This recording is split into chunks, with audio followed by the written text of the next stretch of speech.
l'étau se resserre autour de Novak Djokovic et de son comportement ces dernières semaines. Arrivé en Australie mardi 4 janvier, le numéro 1 mondial s'y est rendu grâce à une exemption médicale, lui qui refuse toujours de se faire vacciner contre le Covid. Malheureusement pour lui, son entrée sur le territoire a été pour le moins difficile.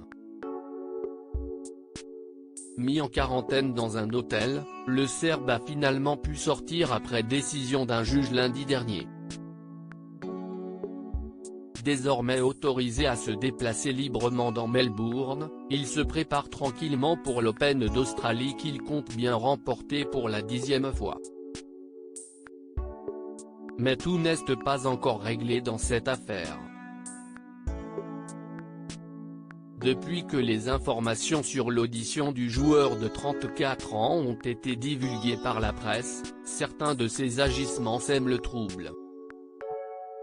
Le mari de Jelena affirme avoir appris qu'il était positif au coronavirus le 17 décembre dernier, un jour après avoir fait un test PCR et surtout quelques heures après avoir passé la journée avec des enfants à Belgrade. Dans un long message posté il y a quelques heures sur son compte Instagram, il tente de se justifier sur ce point. J'étais à un événement en lien avec le tennis pour remettre des prix à des enfants et j'ai passé un test antigénique avant d'y aller, qui était négatif. J'étais asymptomatique et je me sentais bien. Je n'ai reçu l'information de mon test PCR positif qu'après cet événement, assure-t-il. Un autre élément problématique de son dossier concerne le visa qu'il a dû remplir lors de son arrivée en Australie. D'après des révélations journalistiques, il aurait coché la case non à la question de savoir s'il avait voyagé au cours des 2 dernières semaines. Le problème ? Il était en Espagne aux environs du Nouvel An.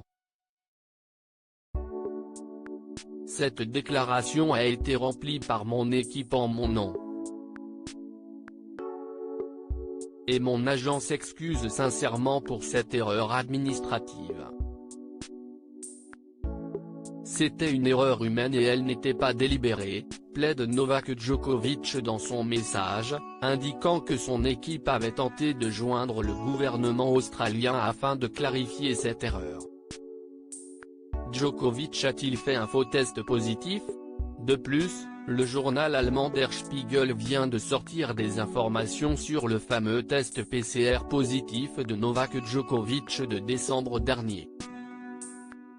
D'après leurs informations, il serait finalement daté du 26 décembre, et non du 16 décembre, mais plus grave, il pourrait s'agir tout bonnement d'un faux.